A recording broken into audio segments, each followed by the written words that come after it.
Hello, everybody. It is another Wednesday, and this is my show, My Own Podcast. I'm your host, Kenda. And today I got a dope guest with me. I got a real dope guest with me. He is a star in his own right. Right? Yeah. Hey. It's starting to feel like oh man. I love this. So I'm gonna have my guest introduce himself. Yo, you ready? I'm ready. Okay. So guys, this is Eric. How y'all doing? Eric, welcome. How's everybody doing? I'm gonna clap for you.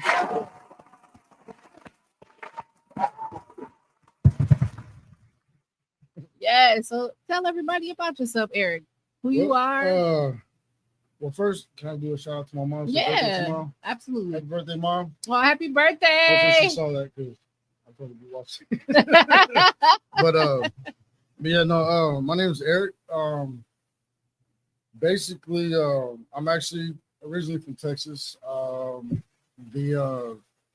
had some unfortunate issues that kept me here in Wisconsin, but long story short, basically what I'm doing is that I want to introduce my clothing line for that advocates for mental health awareness. Yes. This is actually the shirt I'm Yeah.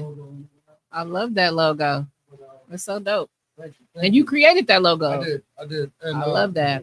The the green ribbon obviously represents the mental health awareness, and how it's kind of like torn up a little bit kind of represents my journey as far as how I've gone through it, because I'm actually going through it personally. And I've actually I did one of those the AODA kind of drug, alcohol, mental health programs called the Glover House over on the north side. Okay. And I met a lot of good people, whenever I went through the program. I learned a lot of positive things about how to adapt more to what I'm learning about mental health in general. And that's when I kind of got back into my artwork, my drawing and stuff like that. And, it kind of it was crazy because like I started out doing it. I got back into my artwork for more of a therapy type deal. So art for me, I see things just like how an artist does. Artists have a different type of mindset. You try to explain something to somebody that's not really on that art stuff, man. They're looking at you. Yeah. You know what I mean? But it's I'm very fortunate to be able to have done that, because I've also found other ways that I consider kind of like a therapy, I guess. Yeah, well, it's definitely a form of therapy or therapeutic. Yeah, I mean, that's been like action. My first design, I think, and each one has a theme for something that motivated or inspired me personally. Whether it's something I learned from the Glover House or I heard something from somebody else's story, whatever it may have been. But it's something that it was something that I had to do, because I chose to do the program, and I could have chose to, run the streets or whatever, even though I'm not from up here like that. But it's something that I enjoy doing, because I spend like 9-10 hours on the drawing. Yeah. And I'm talking about just with like a regular pen, ink pen, mechanical pencil, and I do my shading with Q-tips, believe it or not. Okay. You know what I mean? Like I didn't have like all the art, tools and stuff like that. You know what I mean? I used whatever I had, but it's just something that, like I said, it really felt good to get back into. And then a couple of people were like, hey, you should throw that on a t-shirt. And I'm like, You said, okay. Like, I never thought about doing clothing line. I'm like, no, I just wear whatever. I don't care. If I like it, I like it. I don't care what anybody else thinks. Well, you know what? I love that you're here today and you're talking about how your art is influential for you. And so you took your artwork and now you're using clothing as a canvas. Yes. So it's you're bringing awareness in a way that's very unique because people can see your work live in the flesh, for one, and then for two, there's a really, really dope cause behind it, which is to make people aware of their self-care, make people aware of their triggers, their traumas. And it gets really deep. It gets really deep. It really does, because man, like, and I have my own story and stuff like that, but I've never really used it as an excuse for why I haven't gotten something done in my life. Or if anything, I use it as a stepping stone to learn from it. And I'm definitely one of the ones that learned it the hard way. I ain't gonna lie. Hey, some of us have to. Some of us learn the hard way. I mean, you can't. It's okay, but sometimes you come out way more courageous. Like, so you come out way better. And like my thing is that, like, unfortunately, like, I have been incarcerated and stuff like that. And that was another part of my my journey as well, because it was literally kind of one of those wrong places, the wrong time type deal. Okay. And being younger, growing up how we did and stuff like that, keeping to like the street code type deal, no snitching, blah, blah, blah. Well, that came back in the backfire. Wow. And I lost, being able to go, because in high school, I did good in school and stuff like that, because with my ADHD and stuff, I didn't realize how severe it was, because, we grew up different. And, like, we stayed outside. Or else you're gonna get in trouble trying to come inside. Especially during the summertime, we had to stay outside till the lights came on. We grew up playing sports, all that stuff. So we were constantly. So as far as ADHD was concerned, you're just a regular kid. Excuse me, and nowadays, like, getting treated for this, and like they want to give everybody pills and this and that, and that's one thing that because I know I have an addictive personality, and I've had my deals with, certain things in my life and stuff, and I'm still going through it, but at the same time, like, I chose to not take medication as far as mental health, because, I've just heard about certain things. I know it's, different for everybody, but at the same time, like, I tried to focus my energy and stuff like that towards something that was going to be more positive. Like, for example, with my barber stuff. I'm self-taught with cutting hair. And that right there in its own, like, I started out with, like, the cheapest Walmart clippers, and it was frustrating me, because I was like, man, I know I can cut, man. You know what I mean? But it is the machine, when it comes to that trade, basically. And man, like, I had to learn the hard way, but at the same time, like, I was blessed enough to get, better equipment and stuff like that, and that's when I started doing that mobile barbershop, because at first I just started cutting people's hair just to make their day. You know what I mean? So, and from a customer standpoint, I love getting my hair done. I love getting my hair done.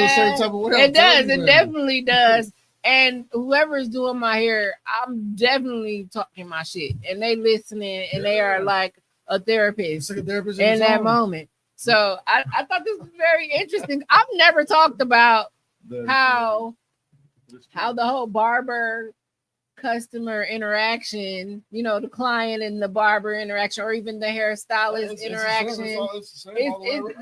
Everything. You guys really are there listening to our shit. Sometimes you're like, man, I'm trying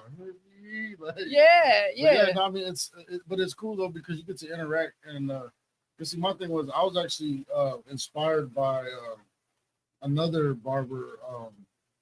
Now he's doing all kinds of, like, celebrity haircuts and stuff. Okay, rappers, that's dope. Actors, whatever. His name's Big Blends and stuff like that. He used to do, I don't know if he really still does now. I know he does a lot of still interviews, but he was just like random. He kept, his backpack with all these equipment in it, fold up table, chair, whatever. He just walk around random spots, the park, wherever.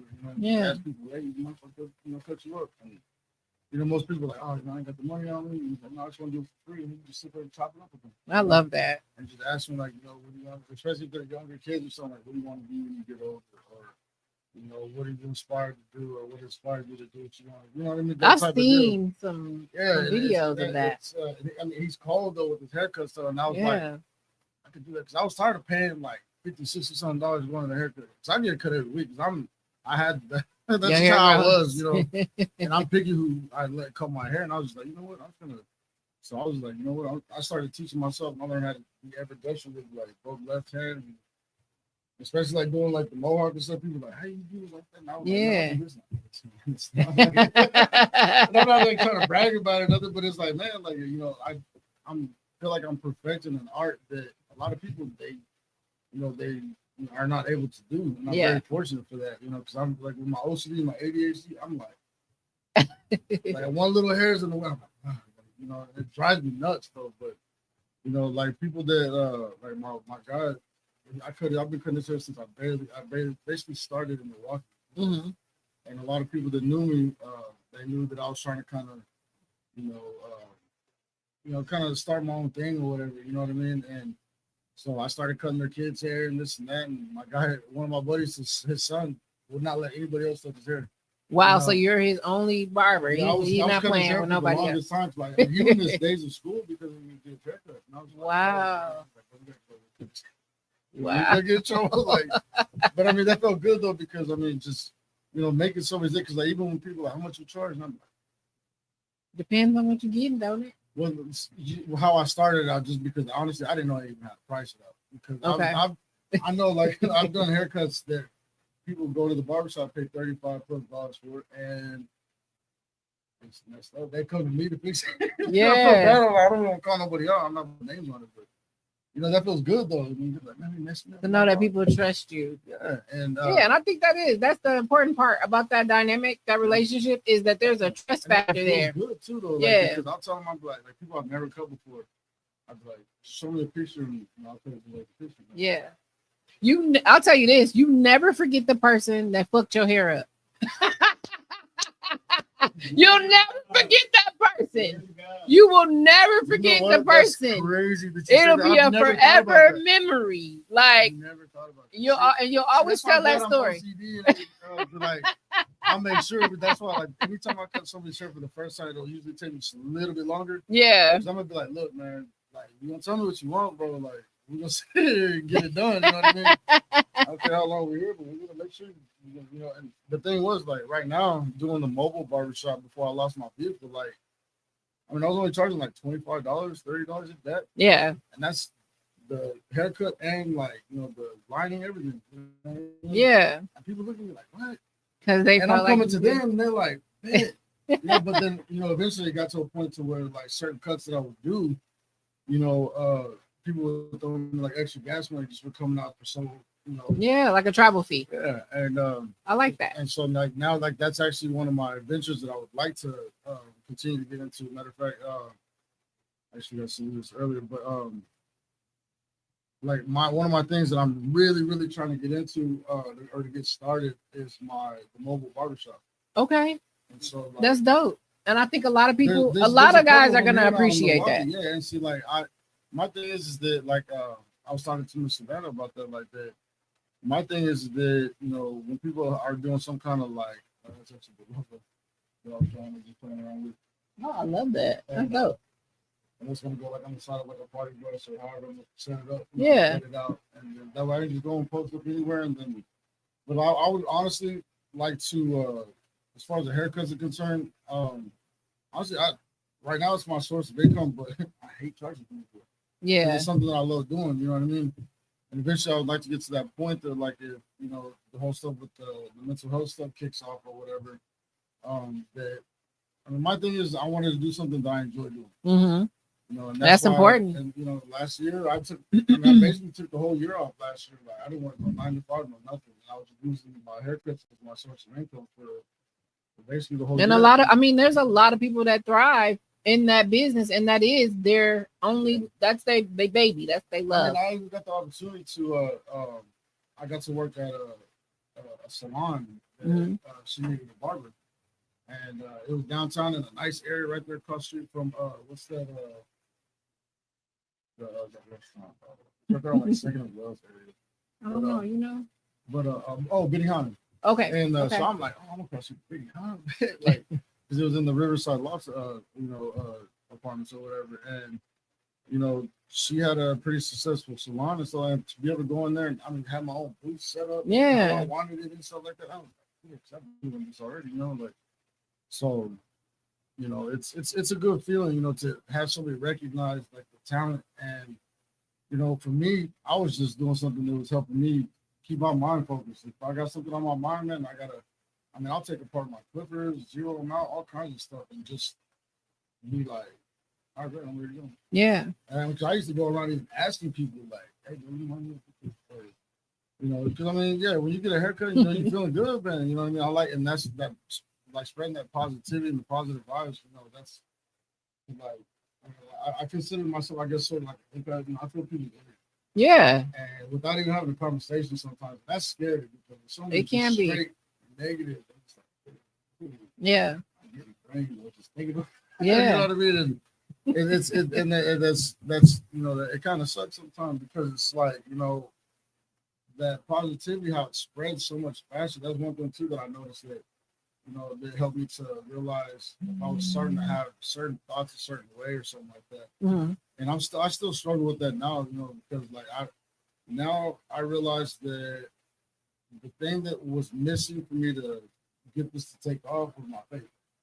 Wow. Being spiritual, like, and actually like not like, you know, yeah. Like, I mean, it's really taken a lot of discipline to, like, for real, like, and that's why, you know, I'm very fortunate to keep and have people in my life that I've come across that, like my mentor, Mr. Clem Richardson from the Glover House. He's one of the facilitators. Okay, shout out to him. Yes, sir.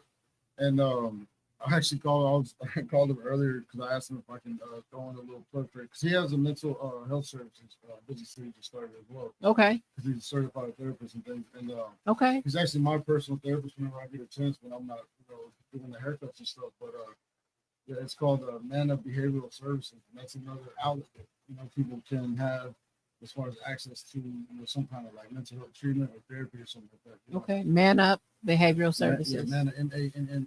Now I have the link and stuff like that for you because he sent everything to me before I came. Okay. So I wanted to make sure I had this permission before I threw that out there because I was like, I don't want to, because I don't know what kind of, you know, some people just like, you know, don't put my stuff out there. I want to own certain people. It's like, well, I'm glad that he was okay with that because, you know, if you can see, we got some people tapped in here. Over here we got comments, so it looks like Josie said thank you. Yes, shout out to your mother. Hi, Josie.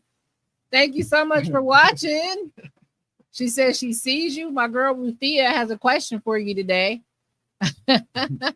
She says, how do you manage body aches and pains being a barber? Standing up all day and consistently using your hands. It must take a toll on your body. It is funny too because I didn't want to admit that I was getting older because I just turned 40, right? And I grew up playing all kinds of sports, right? Yeah. Well, let me tell you what, copper fit, my knee braces. I gotta wear some good shoes because I still got 8 screws in the plate in my ankle from back in 02 when I broke my ankle in high school. Oh wow! During football and okay, you know, that was another thing that kind of took a toll on me there because I mean I had everything set like, you know, to go play ball in college, you know, at Texas Tech and this and that, blah blah. But when I broke my ankle, like the 5th game of the season, I lost everything. You know what I mean?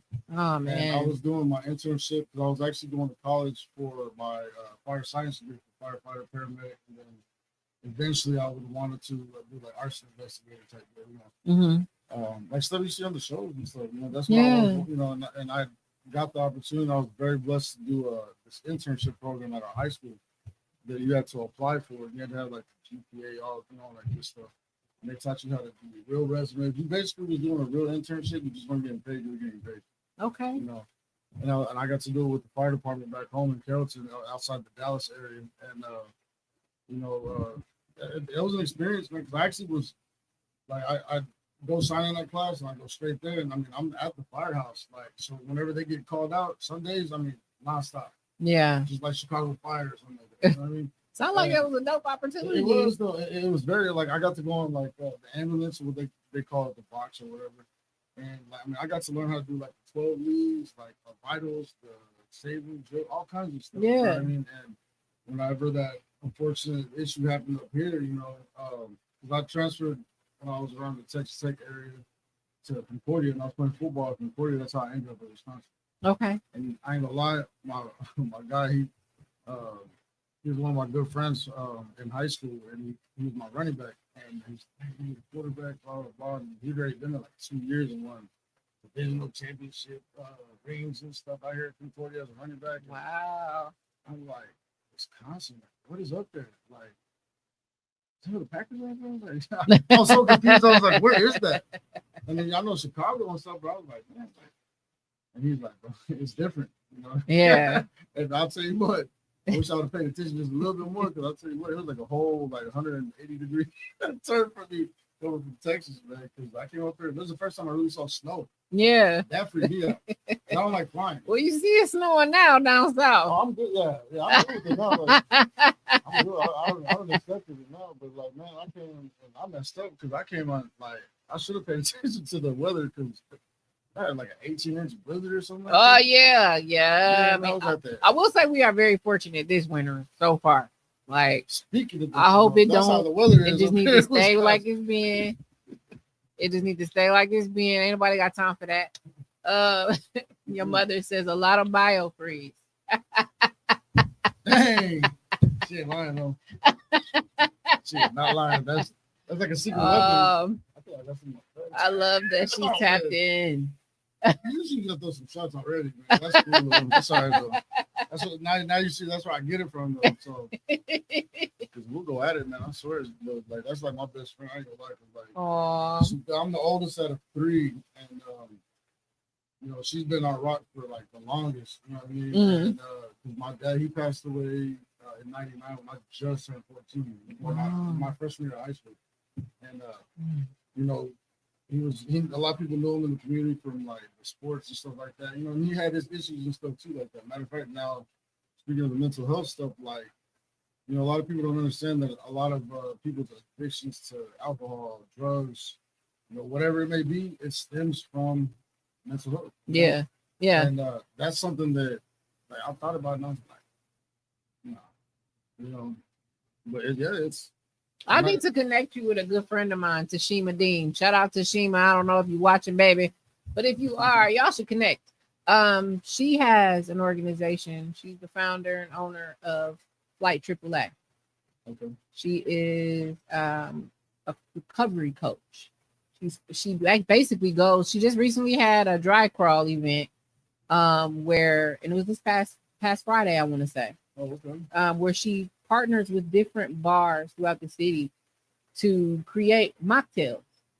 So people can come out and still have the feeling of being social and have the drink look a certain way, feel a certain way, but not have the alcohol. And you know, that's one of the efforts that actually does correlates very well with mental health. It definitely does, because you know, one thing that I have learned about mental health is that, you know, I don't, and this is just my personal opinion, you know, people can take it how they want to, but honestly, you know, certain type of, you know, how can I put it, I guess like ways to cope, I guess you could say. Mm-hmm. Or, coping mechanisms. It's never going to be the same. You know, it's just like raising kids. You can't treat one kid the exact same. You got to adapt, you know what I mean? Mm-hmm. And, but like the fact that like me, and this is just my opinion, like for me personally, like when people and I commend people that are doing total sobriety and they got them, you know, the coins or however they do it, so like that's some powerful stuff. It is powerful. It's very it's influential, it's inspiring, and that was the thing about the Glover House, because they're run by WCS, which is the Wisconsin Community Services. Mm-hmm. People that do work for WCS are actually people that have gone through it, like former like recovering addicts or alcohol recovery, you know, things like that. Mm-hmm. Which when I did that program, I didn't know anything about it. I was like, man, I get to, you know, got early or whatever. But then at the same time, when I heard about the mental health aspect, I was like, all right, let me. Then they also had classes for like parents and fatherhood, and they'd have special guests come in, and even people that have been through the program, years have gone by sober, and they're working for WCS as like peer support specialists. That's one of the things I was trying to get into. Mm-hmm. was hoping to get into like not too long ago. I'm still gonna try to see if I can get a part of it if I'm gonna be here in Wisconsin. The but yeah, it's pretty inspiring seeing that stuff because like that was my whole thing about even wanting to go do therapy. 'Cause for the longest time, to my sister, she's my shout out to Jackie. Hello. Hi, Jackie. She's probably tired. She works But like she will see this episode. Oh yeah, It's live I'm gonna now, make sure but we she can does. play it back. You better watch this. I give you a shout out. No, but she's a special education coordinator. Okay. And she has her master's and everything. And now she was blessed with because now her and my brother-in-law work at St. Benedictine College, which is a Catholic college in Atchison, Kansas, is where I'm planning on hopefully being able to go because that's where my little girl is, where my mom never at.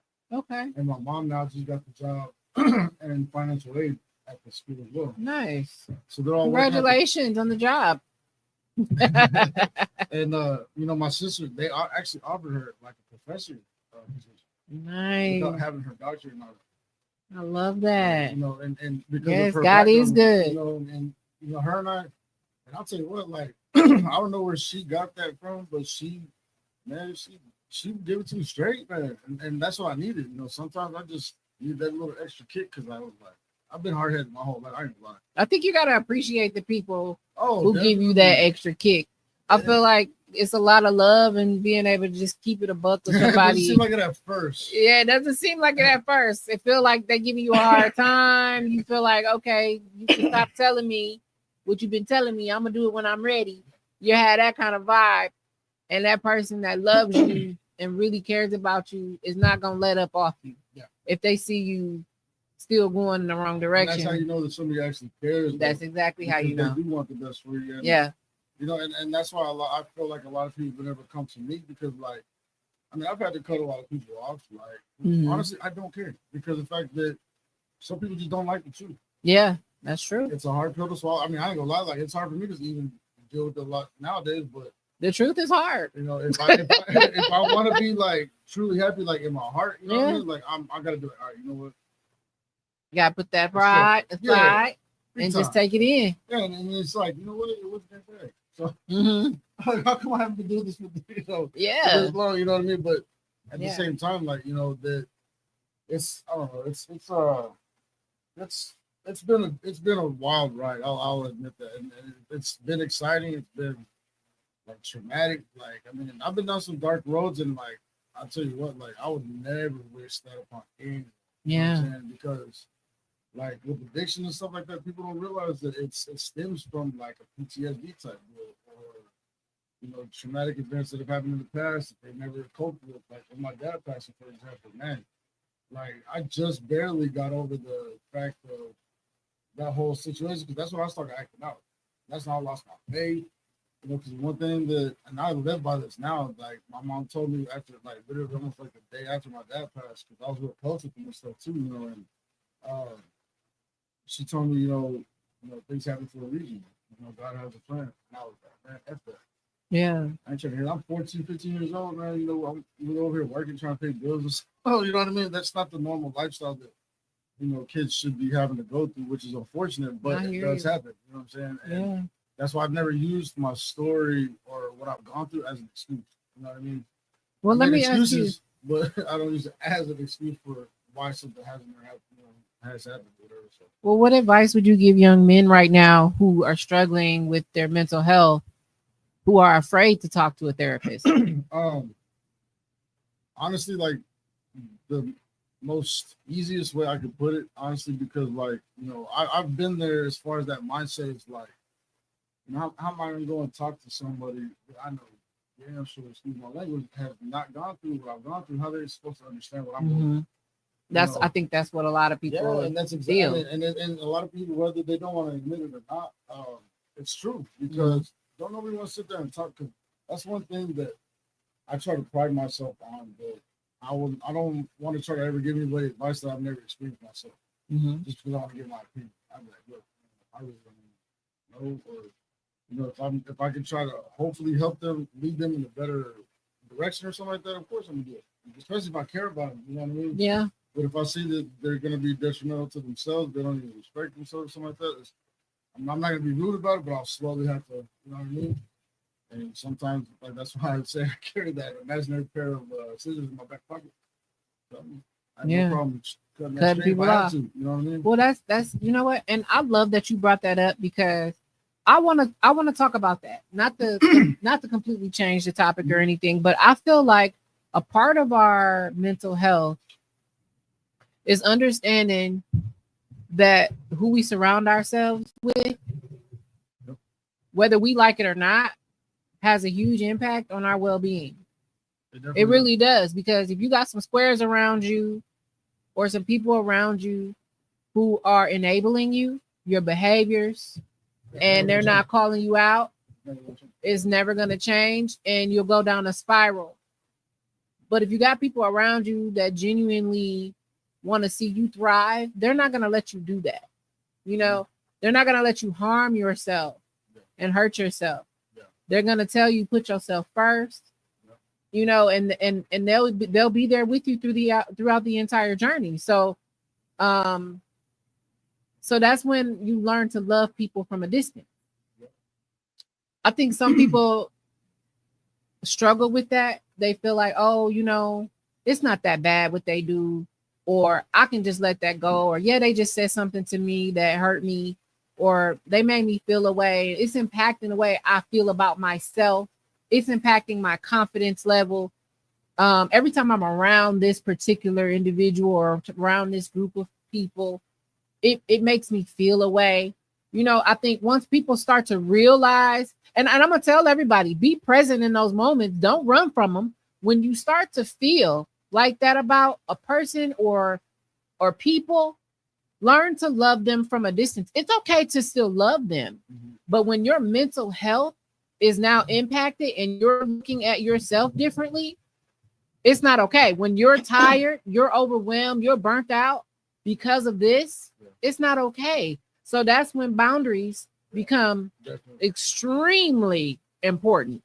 You cannot do what you want to do in your life if you do not put up boundaries with folks, because those boundaries are a way for people to understand what they can and cannot do with you. How they can and cannot treat you. And if they don't like it, if they don't like it, cut, snip. Yeah, we snipping folks.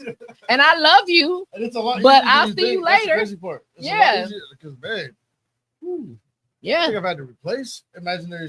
It happens. Doesn't make any sense, but I have to though. Like, yeah, but like now, like it's gone to a point to where like, you know, like you know, if somebody's like, oh well, you burnt bridges, this and that. I don't care. You know what? Matter of fact, if anything, what people don't understand, like I've lifted up on them talking about, like, yeah, I did burn that bridge because I ain't trying to have that person follow me with that toxicity. Ooh, sometimes you gotta cut them off. I'll light that thing on fire. You know what? That's a good one. Bye, Felicia. I'm gone, bro. Like Bye, Felicia. Yeah. that's a good one. Me and my niece. That's the thing. That's what she goes. Bye, Felicia. Somebody say it right. Bye, Felicia.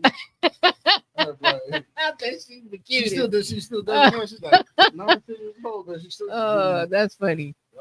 But yeah, like I mean, but you know the thing with that whole thing with the, because one thing that I've learned, because I've always been, I never really had enemies growing up, you know what I mean? Because I didn't like the just being around negative people. Like I don't want to hear that. Yeah. You know, especially like growing up how we did with sports and stuff like that. And I don't like the tension. Like when that person's in the room and you just like feeling like, ugh, if they would just go away, I would be all right. And then even if you separate yourself, like you like, you still feel it. I shouldn't have done that. Yeah, exactly. But yeah, like it's a lot easier for me now because like, you know, I don't know if I'm allowed to coach him, but yeah, like, you are. Right, well, no, because like, you know, and my mom would be the first one. Sorry, mom, I'm about to say this, but I'll be an asshole. I ain't gonna lie. You know what I mean? But comes with the territory sometimes. At the same time, like I've had to control, like lately, especially, man, about stuff that I've gone through and things like that. Like, you know, I realized the power of like verbal abuse. Like if I can control, like, you know, because I've my journey with the mental health stuff, like I've had to learn my triggers, and the fact that if I share those triggers with someone and they take advantage of it to the point to where it's like, what am I supposed to do? Yeah. You know, and then I end up losing myself, and then, you know, it's like a spiral that things can go left. Stop, man. And yeah. You know, and it's like, man, I know I should have been better than that, because like when I look back on certain things, I'm like, it takes a lot to get me there. I thought it that takes too. a whole There's lot. only a certain few that can get that right. I'm talking about like that. I'm talking about like I'll have a positive shirt. The sun will be out. I mean, I can win the lottery, and somebody just say something real quick, and they know it too. They know who they are. Like this, one of them's right there. Oh, she's gonna give me for that. But anyway, yeah, but it's true though.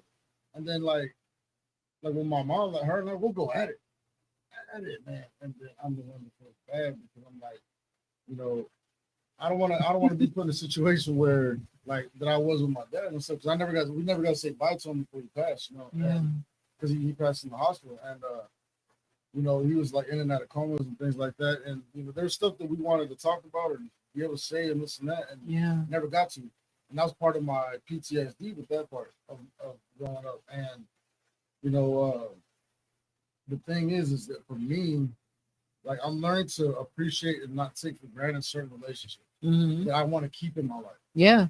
And now if it didn't mean nothing to me, that's key right there. I'll be like, cool, you know, whatever. You know what I mean? But you know how there's certain people in your life, you're like, man, like they got a good heart, man. Like, you know, just you know, I wonder if I just kind of stick it out, you know, see how it happens or whatever, you know what I mean? Like if you got that kind of love for him and stuff like that, like it's hard to like let it go. You know it is. But at the same time, like, yeah, it's rough, because I mean you go, because I ain't gonna lie, for the longest time, man, like I've been my own worst enemy, and I've been the one that held myself back. Getting stuff accomplished.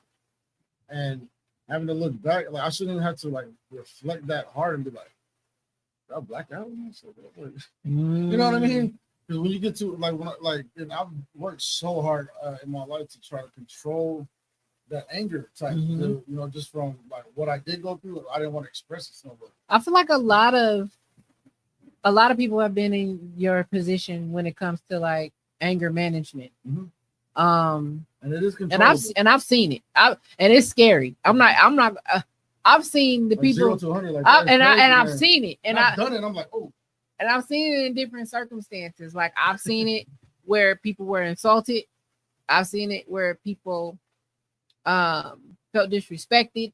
You know, I've seen it where people were wrong, and because somebody called them out on them being wrong, they just flipped the fuck out because they didn't want to be called on being wrong. And how dare you? And look at everybody else around. And right, and everybody look at how dare you? Yeah. And then nowadays with social media, it's like, oh my god, like it's even worse. You know what I mean? And that does not help at all either. Because you know, people are sitting there promoting the wrong stuff. It's like it's not okay to do that. Yeah. Well, I'll tell you, it just one of my triggers. I hate when somebody act like I'm dumb. Like that's the quickest way to get me to be like, you know what? I'm about to cuss your ass out. Because how dare you act like, or even just insinuate that I'm not intelligent in some way, shape, or form. Period, like, right. There are a lot of ignorant people that act like that. And I don't like that. They are paying attention. That's what gives me. Don't sit there and like, you know what I'm talking about. You know what I mean? But like, you see me, I've worked on communication is huge with me, you know, and huge with me too. And like I actually have, matter of fact, that was actually one of my drawings, matter of fact, from that I did at the Glover House.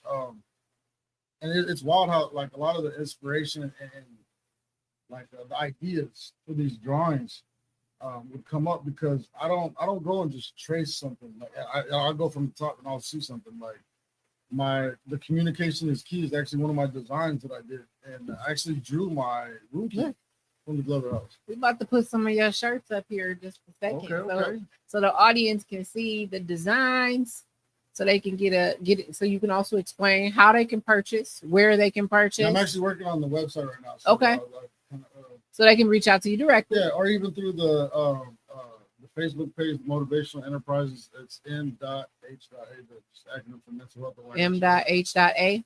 Okay, and is there also Instagram? I believe so. Hey, look, I ain't gonna lie. Like, You gotta be on your social media. I know, but that's why I'd rather just hire somebody. But man, help me. I'm thinking about like my buddy. I know how you feel about that. A buddy of mine, his daughter's like a genius with this. I'm like, oh, can I hire her? Can you, Definitely, she'll take the job. Yeah, I was like, put her on like a allowance or something, bro. Like, you know, but I mean, yeah. So this is one of your designs. Yes. They can see this, right, Tom? Oh, that's dope. That's dope. This is the back part of that one. The front part of that part is I believe it says that mental health is not a destination, and then the back part is it's a journey. Awesome. And that was actually an older ribbon that I drew, so that's probably like maybe like not even midway. Okay. When I was doing the design, so I've been working on this project by myself for the last 2.5 years now. Mm-hmm. Ever since I got out of the Glover House. So I actually had a couple of shirts made at the Glover House, just as prototypes. You know what I mean? Mm-hmm. Because my slogan for the company is that, and just FYI, it's, because my trademark is what I'm trying to get is that any S or anything usually, as you can see, is a money sign. Mm-hmm. Has nothing to do with money. So because the slogan is that it's a money day, not a funny day. Okay. And then like on the back or whatever, the rest of it would be which ain't nothing funny about being broke. I love that. It's a broke mentality. Yeah. Mentally, because and what that means is that it's a money day. You know, it's like you wake up straight positive. You know, you just appreciate and be grateful for like, you know, the little things. That's my thing. Is I'm learning to appreciate those little things that I overlooked that caused me to like hurt somebody or, you know, just you know, lose the opportunity to do something better or whatever, you know what I mean? And so that's where that stems from. And I was actually, that's kind of a part of that too. I've been working on a motivational speech type deal too. I forgot to mention this. And this was actually from how I finally realized about, man, I gotta talk to somebody. You know what I mean? And this was back in 2022 before I came to back up here. And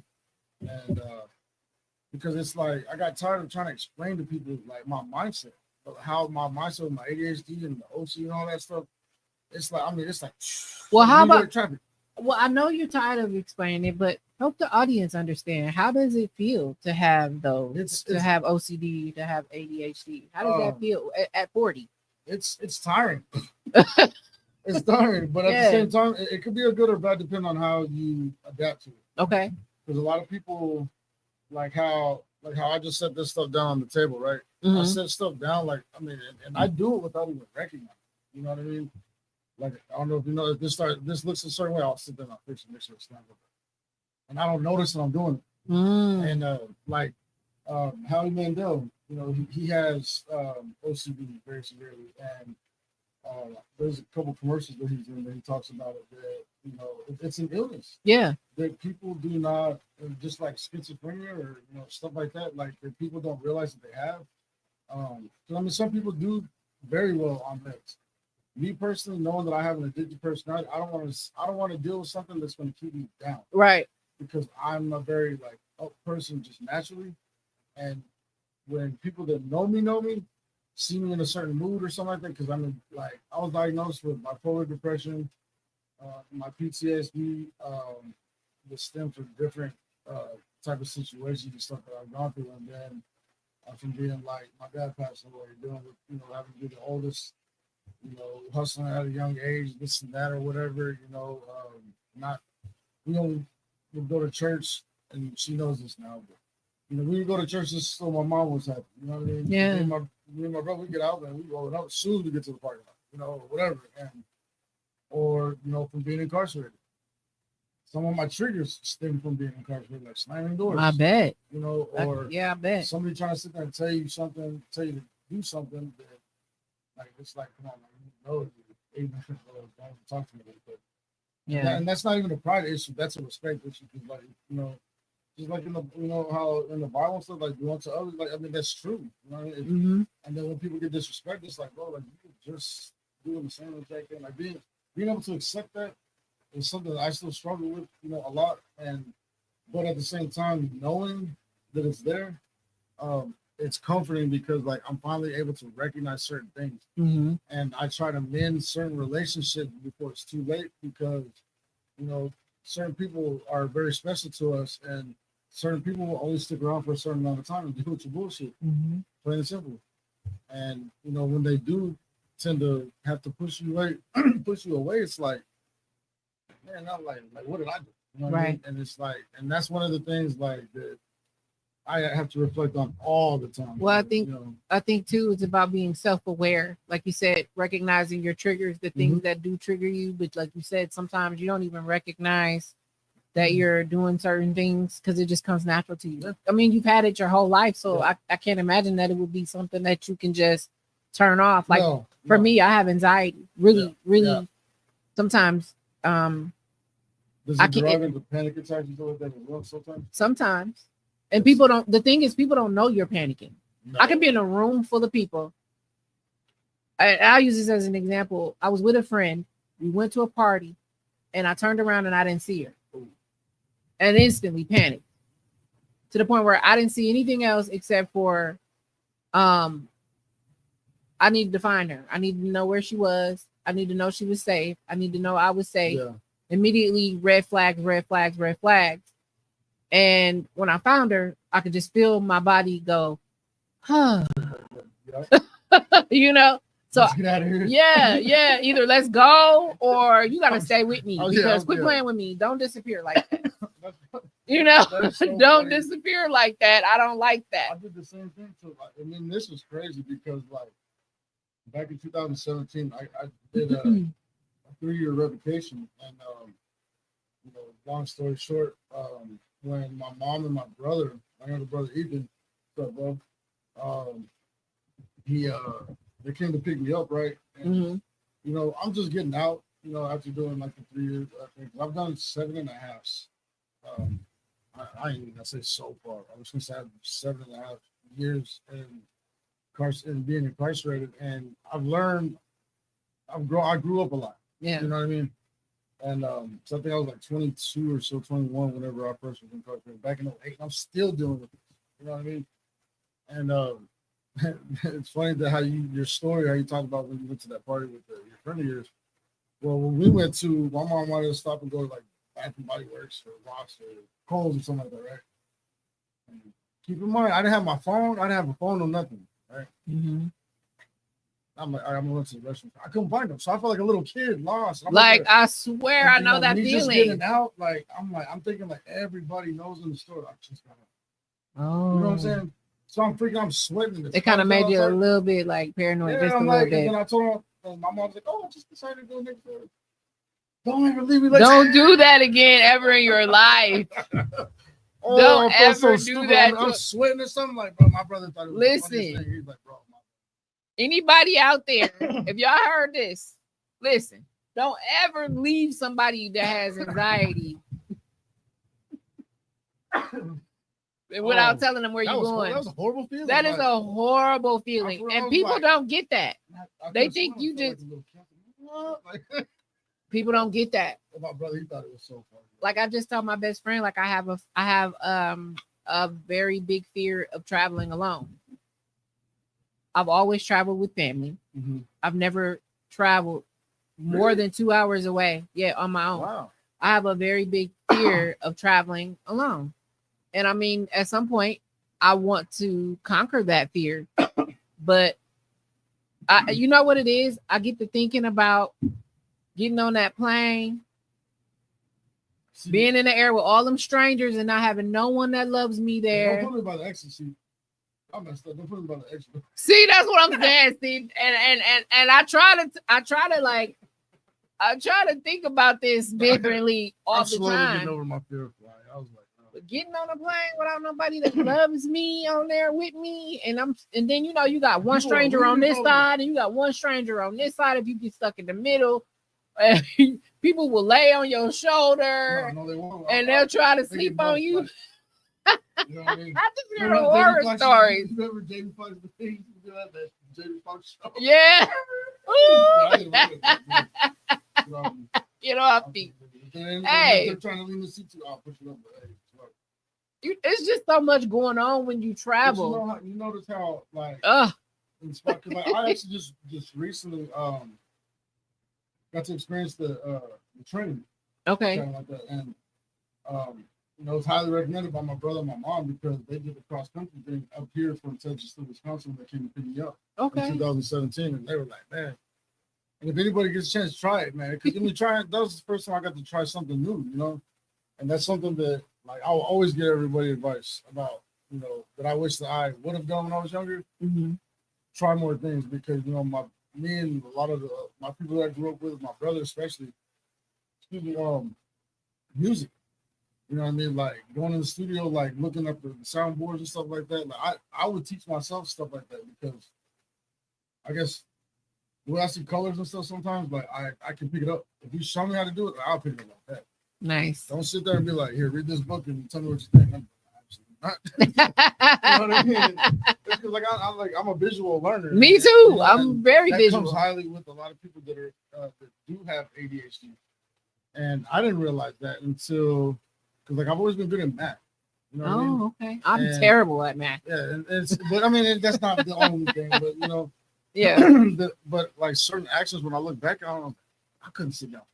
Even now, like I'll be at the house. My mom hates this stuff. We're trying to watch a movie or something at the house, just hanging out or whatever. I'll be like this, legs just. I'm like that too. And she'll be like, stop. Like, I'm also I also clack my pen a lot in one of them pen clickers. That's why, like on my phone, like I've gone through like 4 stylists on my phone. Like, thank you, T-Move, man. I swear. But like, yeah, it's like, and that's just because I do all the designs and everything on my phone. You know what I mean? Yeah. Like, yeah, I always have to have something where I click. Like, I always have to have earbuds. Just because if I'm not trying to hear anything, like I'll put them in and zone out. Yeah, because I mean, I could definitely do the one in one ear and out the other. I could do that all day. Trust me. Like people that really know me, they'd be like, "Man, dude, something else." If I don't want to hear it, I don't want to hear it. Like, yeah. I'm starting to slowly grow up. I'm good at tuning stuff out. Like, I don't know. I think it's not like being rude though. Am I good at that though? He said, "Huh?"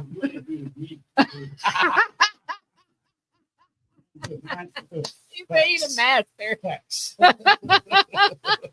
You know what? But I think that's a protection thing for us. It is, but it's also a parental thing. It's also a parental thing. As parents, we need our boundaries with our kids. Yep. Sometimes we have to tune them out because they're mama, and if I don't tune them out, see, that's when that look comes into play. You be like, you got to give them that look. Yeah. Yeah, I mean, cause I'll give them the look. That's a lot of respect. Yeah, plenty of respect. My mom used to give us that one. Ooh-wee. Yeah, I'll be in church messing up. She didn't yell. Oh my Lord! Do a little pinch with the nails on the back of the arm. Ooh, she give you that. I'm gonna tear that ass up. Look. If anybody knows what that feels like. Oh yeah, but it was my dad. You know what it wasn't my mom. It was my dad giving us that look. Oh no, my dad was like, "Where's he going?" No, right. Fear of God, just that fear that whole time. Yeah, that discipline. You be like, not saying nothing at the car, no nothing. Trying to, hey, Dad, trying to buddy out with like him, hoping he forgot about how you misbehaved. Trust me, I tried that one time in front of my cousin. So we were having a road trip, 6-hour road trip. He did not forget that. That's whooping. We got home, and it was right before my baseball game and everything. He was like, "Oh, all right, son. We're gonna go do this another school warm up. Oh yeah, by the way, go grab that powder real fast." Like, oh man. You know what? I take that back. No, my mom she's very patient, right? Very, very patient. Oh man. But I remember one time we went to Wisconsin Dells with my cousin. I don't remember why she snapped on me, but she snapped out on my ass. How did that feel? And I felt like, I'm like, damn. I was probably like, damn, I was older too. That was like 3 years ago. Oh, check please. Dude, I would never forget when she snapped on me. Mama, I love you. She snapped on my ass. It must have definitely been something that you were just constantly doing. I don't even know what I was doing. But whatever it was, I was getting on her damn nerves and she snapped on me. I remember I was sitting in the back seat of the car. We was waiting outside the hotel. She gave it to my ass in the car. I'm like, damn, I don't even want to be in this car no more. I wanted to be like, let me out. All that waited until we either got in the car or home. Oh And god. I definitely pushed the envelope, but like I lost a lot of those battles. I'll tell you that. Yeah. And I do it with that's so I do funny. it like my especially my daughters. They just turned 3 and 5. Ariana and Vivian. Aw. I love their names. Thank you. And Mhm. and they and they're awesome girls. Like my youngest, she's like Bam Bam and Pebbles mixed in And one. because like she be on the. I mean, because this girl like she's. I mean, she doesn't care. She's like a daredevil. She's like how I was when I was. I mean, I got all kinds of scars because like I was riding BMX when I was like 5 years old. Man, we used to ride the little dirt bikes and stuff, man. And, you know, getting hurt was like a.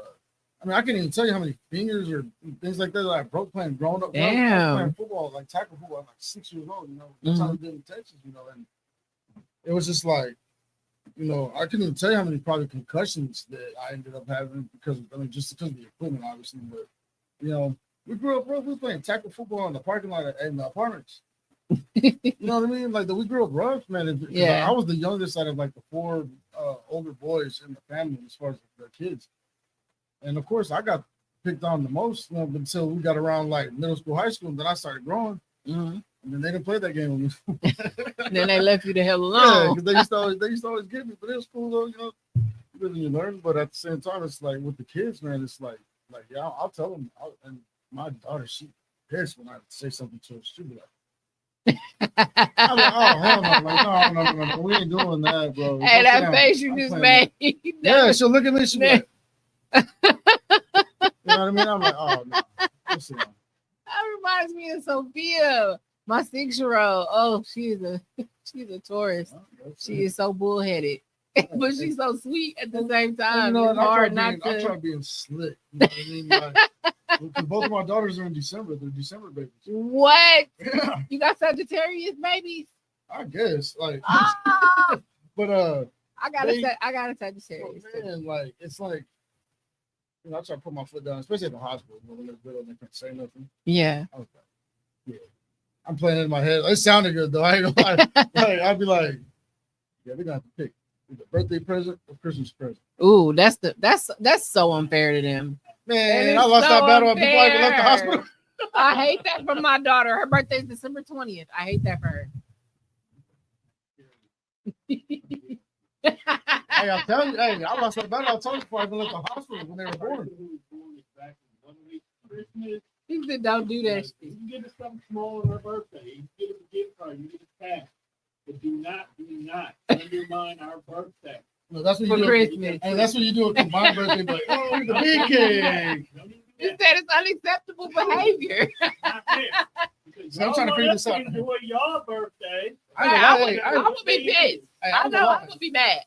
I ain't gonna lie. Sometimes I've actually forgotten. Sometimes it was my birthday. I was like. My mom be like, hey, me so happy.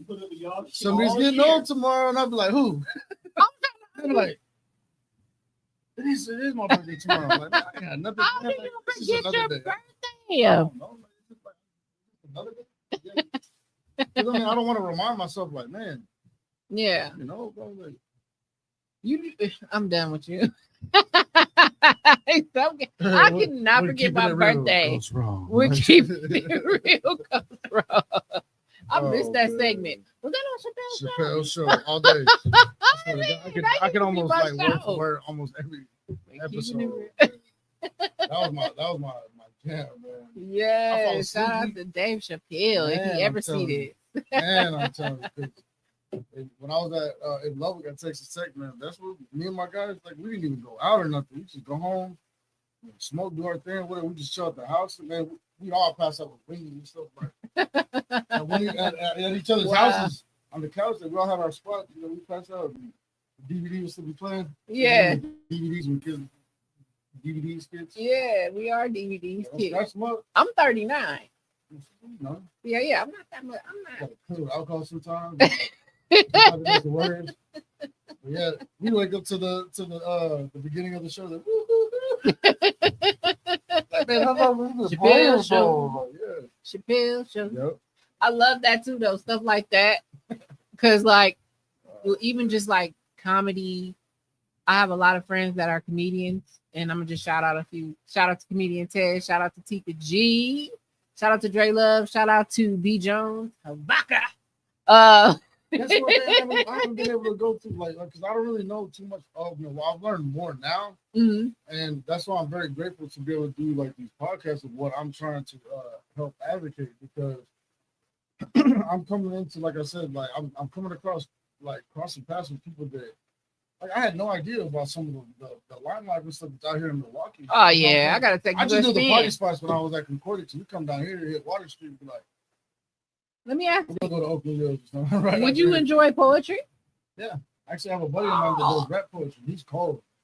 What's his And, name? his name is Chris Sebi. Do you know him, Tom? Sebi, yeah. And Okay. he's dealing with some stuff right now, but he should be out, because he's another one too that his poetry, man. I'm talking about, like, it hit me hard, because I met him actually when I was incarcerated recently, and even though it was a very short time, like, that connection you have with people, Mhm. that's one thing that I really don't believe in, that you have to have known somebody for a long period of time to get to know them. Sometimes I'd rather push a lot of people that I've known a long time away from No me, way, yeah. because I'm And tired bring of that, that. you know? Yeah. Some people, like, it's like, man, like, they got that same, like, that almost kind of like exact mindset, like, you can kind of be on the same page right away, just like that, Mm-hmm. and I mean, I guess circumstances and stuff will also vary, but at the same time, it's like, because when I was telling him about the stuff that I do, he was like, man, we should collaborate on some stuff, because he asked me, because I do have people that ask me, like, hey, you think you can throw me a design for my new business, or like I've had the opportunity to be able to try to do some designs for, like, the wisdom group and stuff, to do stuff in the community and things like that. Yeah. Shout out to Brother Dave over there. He's the what do you say, prison outreach director. Okay. I actually met him while I was incarcerated back in 2010, before I did that boot camp and stuff. And matter of fact, one of the concepts for my clothing line, that Love Yourself concept, I actually got from him. I told him about we Wow. wrote this and I apologize, y'all. I was supposed to bring her a gift. I had a design for the Green Bay Packers, even though I got the Cowboys. I was gonna bring it as, like, a thank you and appreciation for, but I'll get it to you though. Yeah. But yeah, that Love Yourself. He's always telling people, because he's real, big with, like, the church and stuff, with a lot of ministries and stuff, and being incarcerated and stuff, and he still does a lot of stuff. Mm-hmm. And he'd always go around telling people, hey, love yourself, love yourself. And the positivity that I saw from that, because, like, him and I had a lot of, like, deep conversations, and he's always be jacking about it, like, hey, we got the best shortstop, softball over here, what I'm saying? It's like, he would always, like, be just trying to, like, get everybody up and stuff, like, Yeah, get everybody hyped. And and for me, I was like, that's crazy how one person, by them just being that positive, because, and you know what, this is a true fact. And now people need to pay more attention to this, because that motivational speech that I was talking about, like, this is kind of what has to, because so what it's called that I'm working on is called, it's a 360 mindset and state of mind. Okay. So now the concept is that, for me personally, when I was going through, when I realized, like, man, I need help, I had to take a step back and realize, like, okay, it's not as bad as I'm pushing it to be, because I'm freaking out.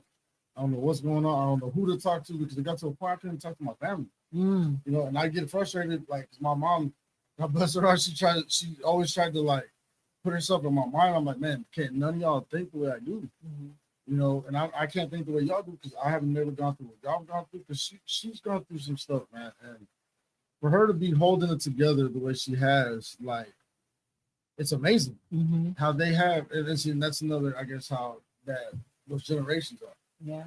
I got, man, generations now, I can't even imagine what they're going to be going through, 20, 30 years from now. You know what I mean? I If think they're even fortunate to. I think the generations before us learned how to, what is it called, Tom, when you just, like, push it back? Suppress. Yep. Yeah, I think they just became champions as suppression. Yeah. and they suppress their emotions. They were taught to That suppress. is horrible. Yeah, That's like the worst thing you can do. yeah, and that's why things will trigger you off of a memory you buried deep down. You probably ain't thought about that for all your life. Yeah, and then After it something happened, small will trigger. It you, will like, trigger. Then you'll ooh, remember ooh. that shit Yep. because you suppressed it. Mhm. And That's what my issue was. yeah, And like when I finally did decide to do the therapy part, like as far as like that 360 mindset and state of mind, like all right, so what I compared it to, because I kind of threw a little bit and discussed the it's a money day, not a funny day type deal, and what that meant to me, and what I'm hoping that it'll spread as far as just keeping that. I mean, because everybody, I mean, nowadays, like they're like, man, I gotta go get this money, go get this money, go get this money, but when they get it, then what happens? they just mismanage it. It's just a repeat. Yeah, and I'm horrible at managing. I'll take that. I'm the first A person. lot of people are. Because like growing up the way we did, like after my dad had passed and stuff like that, like doing what we were doing, hustling or whatever we were doing, like we get it, spend it, as long as stuff was taken care of, cool. You know what I mean? But there was no sense in it because like how fast, because my dad, he passed before he was 35. Mm-hmm. And I'm 40. So when I was getting close to that age, it was freaking me out. So I'm like, man, I thought he was old. No, not old. From being a kid, yeah, and like he was a master mechanic. I mean, he was an awesome dude, but like he slipped into the, he drank every once in a while, stuff like that. But I mean, like he slipped into the drugs and this and that, blah blah, and it got the best of him, and he just started going downhill, And back then, when you see stuff like that, you're like, man, who's got a problem? He's like, oh, man, stay away from dude. He got issues, but nobody knows where those issues stem from, mm-hmm. And that's where I'm very fortunate to start. Like wanting to know where my issues that I've gone through, not that I'm trying to make it anybody else's issues. And if I start going that way, I'll try to catch myself. Not even like saying the word try. I'll tell you what, like for me personally, that makes me feel like I'm making an excuse already to not accomplish something. You know what I'm saying? Like when I one time I told, and it was crazy because it just randomly hit me how the example for when I was at the Glover House, this one dude in class was like, I try to do this and I try to do that, and I'm like, try. It was like a hammer hit me in my head. Like I'm just sitting there like, irritating. So you know what? I interrupted class and I said, look, man, let me tell you something. The issue right now, and I'm just like, I'm giving you my advice for something that I've gone through, and it's just that easy. And usually the solution is that easy. Mm-hmm. I showed him. I said, hey, try to take this from my hand. You want me to take it? No, I'm gonna take it. Yeah. And so he was like, and we looked at me like, I was like, okay, but did you try to do it or did you just do it? Right. And he looked at me like, what's that commercial with the little purple thing? You know what I'm saying? Yeah. He looked at me like, mm-hmm. I'm like, no, I'm serious, bro. It's in your mental. Yeah. If you give yourself toxic thoughts and toxic results. Yeah, you definitely are. You definitely when are. I told him that they was the thing, he was just like, yeah. What? I said, he was like, I was like, it's not always that simple. I said, but that was the easiest example I could give you to like make you understand or help you understand. Yeah, he was already feeling defeated before he really gave it his all. Nike snapped when they did that. Just do it slowly, because and I'm a very outside the box thinker, and I'm like, hey, whoever came up with that slogan, I guarantee you there's plenty of stuff behind why they did that. That's why it's tons of athletes behind it. Because that's what they do. And that represents the discipline that you put into it, the consistency. It all flows together. Because some people say, I try, but it really is just like they tried it once. Like think about this too. Think about like talking to a friend or something like that, like asking like, are you gonna make it to this event? Yeah. Try to make it. But they never really was gonna try to make it.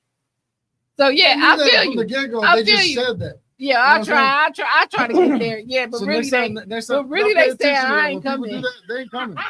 They're not coming. They're not going to show. They're not coming if they say they're going to try to come. Yeah, don't RSVP. Wow, that's a psychological thing. Yes, people think they're slick, but they're not. They're about to smooth the sandpaper.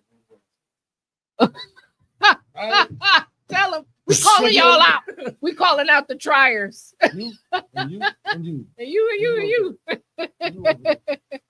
Yeah, that's. I mean, it's true though. And I feel that. And I really work on trying. See, like, I don't even like saying I'll correct myself. I'll do my best to you, whatever.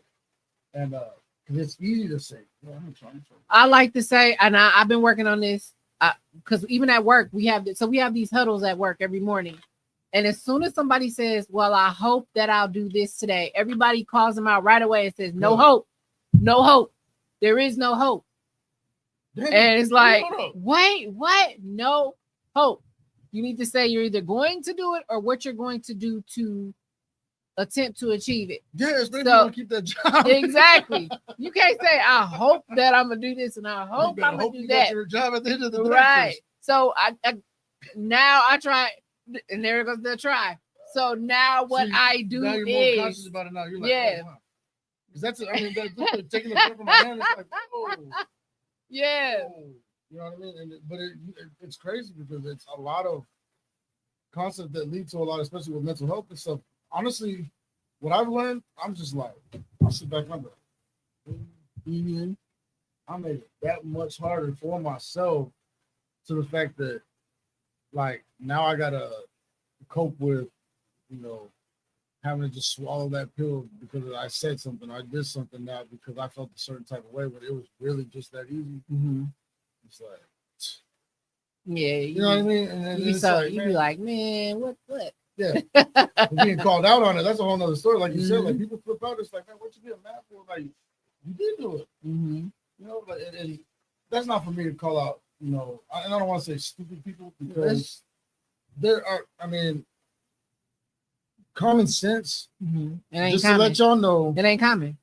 Well, it's not at Walmart on the clearance aisle either. Just to let you guys know, it's not there. Trust me. Yeah. Because I like to say my goal is to do this. Like, this is my goal. And once it's a goal for me, if I don't reach it, then I'm going to feel a way about myself. Yeah. Exactly. So now during those calls or those meetings, I say, well, my goal is to achieve this by the end of the day. And then we do this accountability thing where the next morning when we meet, we have to talk about, did we achieve that goal or not? And if we didn't, what was the barrier? What caused us not to achieve the goal? So the president was like, I hope. I started putting fingers out, like, yeah, you did that. Yeah. So it's like, yeah. So I think, yeah, you got to just change the way you think. You got to change the way you talk. You got to change the way you feel about yourself. You want to know true joy and what true happiness is. And I'm not saying like, oh, you got to go read the Bible. You got to go. I'm not saying, and I'm not knocking anybody that does because sometimes it's to each his own. Yeah. People have different stages of life of how they, come into something or whatever. Mine, like one of my favorite designs that I've done is the better late than never. Because that applies specifically to me. Because it's like, that makes sense. Yeah, and like I'll sit here and thinking, it's like, it's not the great. That's wisdom. That's in the Bible, by the way.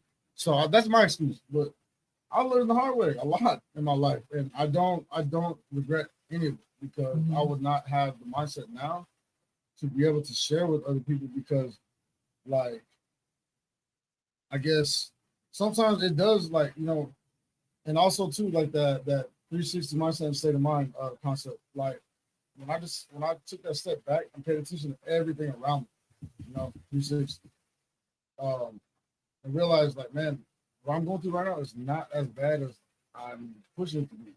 There are other people out here that are going through way worse, and they're not even complaining. Yeah, they're adapting, and they're going to either accomplish something better for it or whatever. But I don't even like the comfort in that.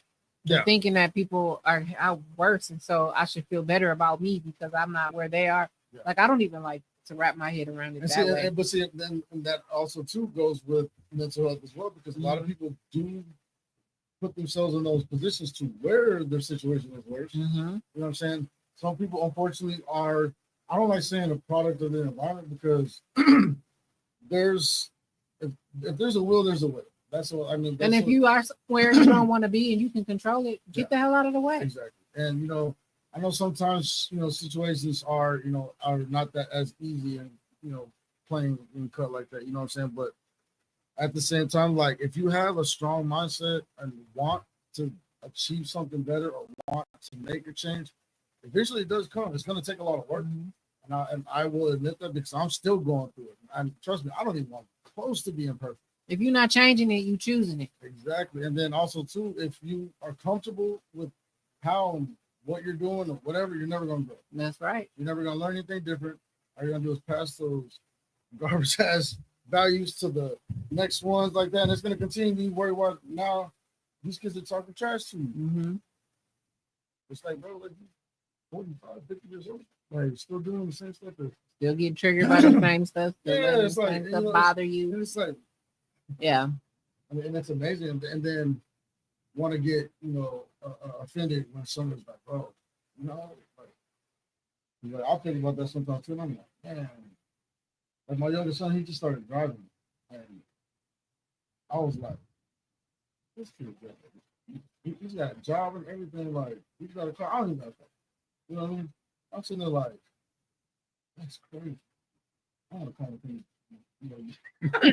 Give me a ride or something like that too. He's an awesome kid though. You know what I'm saying? Yeah. And he's don't worry your situation because you keep talking about this car.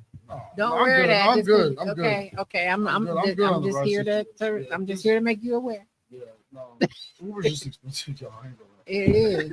It is, but it's there though. It works, but it is what it is for right now. And like I said, I'm not tripping on the situation and stuff like that because like I said, like I'm very grateful to be on this podcast because this actually came from meeting with Miss Savannah. When we were all at night up at the brownstone. Yes, sir. And even that was like, I was just trying to be respectful and stuff like that. Make sure we weren't, hey, we're not too close. I don't like being in people's space. So I don't like people being in my space. I'm the same. That's why I don't like being in New York City. Too many people around Too me. much. I be paranoid now. That's why I don't like crowds. I'm very country. We're from the country. Like I like my space. Like I get that from my mom. She's like, everybody's go. You know what I mean? But it's that comfort that like of being, because I've learned to be able to be by myself, and be happy like that. Like I said, like I used to always my mind would be racing. I gotta do something, this and that. But I'm learning. That's how I learned how to play chess. Man, I got beat up playing chess and stuff, but like it's true. It's a patient game, man. You can't just sit there and rest that. And I started applying that to life as well, like as far as how I think about making a certain decision on something. You know how they say like whatever. Yeah. And it's true. You can't play like checkers, man, because it's not checkers. Yeah. I love this. Well, this has been a dope conversation. I'm gonna have you drop your tags one last time before we wrap up the show. Is there anything else, any final thoughts, anything else on your heart before we go today? Yeah, I mean, like I said, this whole concept of how I've been able to be fortunate enough to use my artwork to show how I feel like my journey of mental health, what it means to me. I'm very grateful for the situation and the people, like I said, that I've crossed and everything, because for people that are going through it and feel like they're alone, especially when it comes to depression, because I was diagnosed when I finally went to go do therapy with bipolar depression, PTSD, OCD, ADHD, all the main ones. And I was getting to a point, if I can't control it, the anxiety and panic attack, I start feeling I've never had a panic attack. That even made it worse. Yeah. So I'm like, what's going on, man? I'm freaking out. And the thing is though, is that if it feels different, that's okay. That's because that's one of the actual slogans for mental health awareness is that it's okay to not be okay. And like breaking the stigma, that type of deal, and the thing is that knowing that you feel different because of a certain way you think or something like that, it's okay, because there are people out there that do care, that there is a way, and there's people out there that are really trying to make a difference to get that accessible to a lot of people, because a lot of stuff that you see in the inner cities or whatever it may be, and why certain things get labeled the way they do is because of the fact that a lot of it stems from mental health, and untreated mental health too. Exactly. And and that's where that's why I've learned that I'm just grateful for hopefully being able to be a part of a change here in Milwaukee, because even if I do say if I end up moving out of state or whatever, I would love to keep the concept of what I'm doing here as something that started in Milwaukee. You know I what I love mean? that. And just because of the fact that I saw a whole new level of Milwaukee that I've never even knew was possible. Mm-hmm. And that started from going to the treatment program to going to a project return banquet and seeing all these senators and this and that, you know what I'm saying, at these banquets, shaking hands and stuff for a nonprofit that's been here for 40 years Yeah. that people don't even really like know too much about, you know what I'm saying? And that's what people are, you know, that's what made me like feel proud of like what I was going through at the Glove House. You know, I felt very proud because I got, you know, I was able to get picked from Mr. Clem Richardson to go to that banquet. There was 4 of us out of the whole house that got picked. Wow. And it was an honor to do it. You know what I'm Yeah. saying? And I got to see a whole new side. So yeah, there are people out here, man, that are trying to that are helping. You know, so check out WCS or Man Up Behavioral Services with Mr. Clem Richardson, because he's also a pastor for him and his wife. And you know, there's ways around stuff to make it better. You know, you don't always have to self-medicate. And I'm dealing with that myself, you know what I'm saying? Because total sobriety for me, I don't think it's ever gonna happen. You know, but I know that, you know, it's doable. Yeah, but you know your limits and Yeah, exactly. you playing responsibly. Yeah. So yeah, I mean, So not saying that it's okay, but for me personally, you know, I can cope and still get stuff done. But eventually, yeah, I would like to be able to cut certain habits or whatever, you know what I'm saying?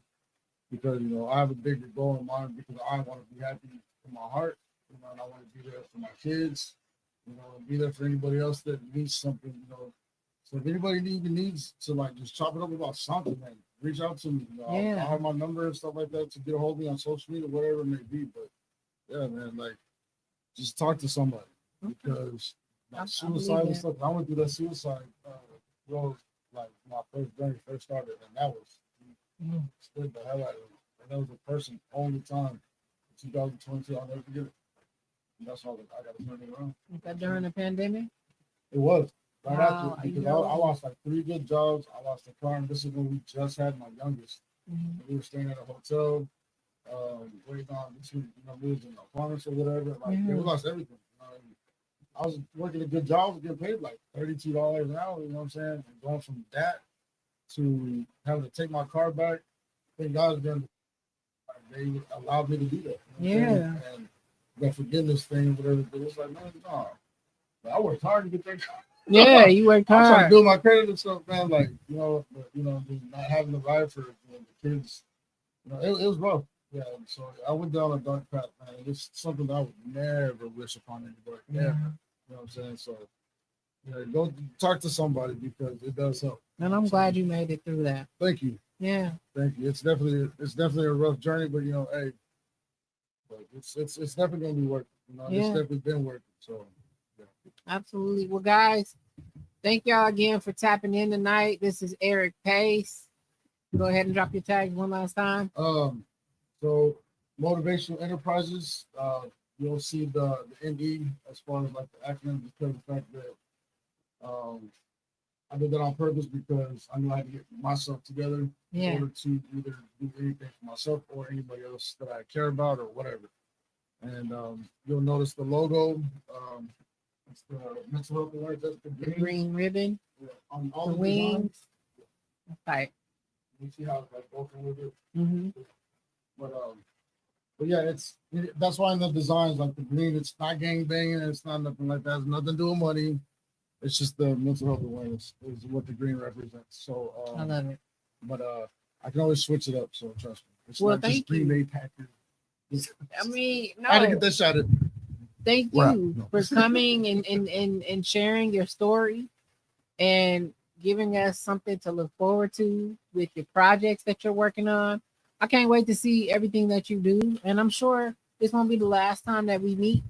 We do a lot of different things, us as a group, the podcast group here. So I'm sure we can continue to help your mission be impactful in other ways as well. Awesome. More than just our conversations, but more than that. So we just got to get out here and, and let people know that it's things out there what available. Y'all do, man, like I ain't gonna lie, especially not even being from Milwaukee. man, like, I mean, it's amazing how when people get together on certain topics and stuff like that, man, like how hard people go up here. I ain't gonna lie. Mhm. People don't play around out here at all. You know what I mean? And it's good to see that because it's like, man, so I'm a very family oriented person. You Mhm. know what I'm saying? And I always look out for mine and stuff like that. And I always have. And you know, seeing that loyalty and stuff like that, man, like that's big time, man. Like it'll make you Yeah. emotional to a point to where it's like, man, like people really can, you know, are making a difference. So like these podcasts and stuff, man, y'all doing your thing. I ain't gonna lie. Thank Y'all you. definitely That's doing your that's thing. this boss man right Yeah. here. Shout out to Mr. Tone Death. Look at who's that. That's that Sagittarius right there, man. He said, "Don't you forget him on his birthday." Oh, hold on, He you said the 20th, right? The 18th. Yeah, my daughter. That is crazy. They're all back to back to back to back. Oh wow. Oh man. Y'all deep. It was crazy 'cause that's not how we became friends. We became friends off of education, and one day we were talking about my birthday, and literally it's my birthday. Wow. Yeah, I'm a November child. How often do you hear somebody like, "Oh, I was born in November"? Man, Think about it. I was born in Born in November. Born in November, you know? It was a lot of people born in November though. Is it really? That's because October, November, usually the most about it. Ah, see, because my Oh, parents and you was know- in love. That's- Yes, mine is too. I love that it's before Thanksgiving because I don't get caught up in all the holiday stuff. And we're trying to my switch it birthday up. usually be lit. We're trying to switch it up for the. We're trying to. I'm trying to just. I'm working on wanting to do something different with my daughters because instead of doing the whole Christmas thing and the gifts. Oh, this is what I always wanted.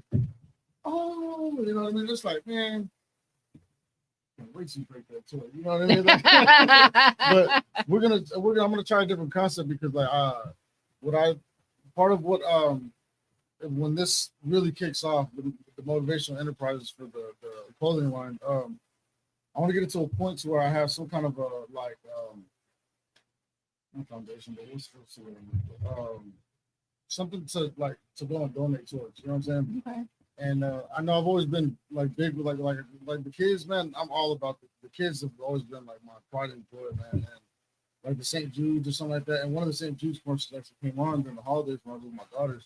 Mm. And so one of the things that we're gonna work on doing next year or throughout the year is kind of get like little like just little Like a charity? just little presents or whatever to where the girls they want to wrap them up themselves, Mm-hmm. and then like I want to let them know like you can get one thing for Christmas, but we're gonna go and take these and I'm gonna let them. I want them to be able to hand out and like share those toys and stuff with like some of the kids that are unfortunate or whatever. You know what I'm saying? Nice. 'Cause I think that'd be an awesome concept to start doing. That way, people actually get the idea of the holidays. Because I hate the fact that I ain't got to say hate. I don't like how people act during the holidays. Yeah, I don't like how Like, they why act. not act like that all year long? Yeah. Right? Mm-hmm. Okay. I was just saying because I thought I was the only person that thought that. You know? No, what I mean? you I'm have like, to get it off your chest. don't tell me Merry Christmas and you're gonna turn around and start talking trash in January. Right, Well, January, then you're a different yeah. person. Like, yeah, if you go. I That's what it's- feel that. Oh Yeah. man, Yes. you're right about that. Yeah, I think it'd be kind of cool because, like, they're like, serious. Yeah. Don't you think I'm making food for you? Yeah. Of course, my little one, she's gonna do whatever the other one wants. So I think that'd be kind of cool. That's go and do definitely stuff like dope. That's a dope thing to do for sure. When I was a kid, we used to do the Salvation Army, so Mhm. we would feed them the home. Yep. We used to do that like back in Dallas. We used to go and do the soup kitchens and stuff. Some of the food drives, things like that.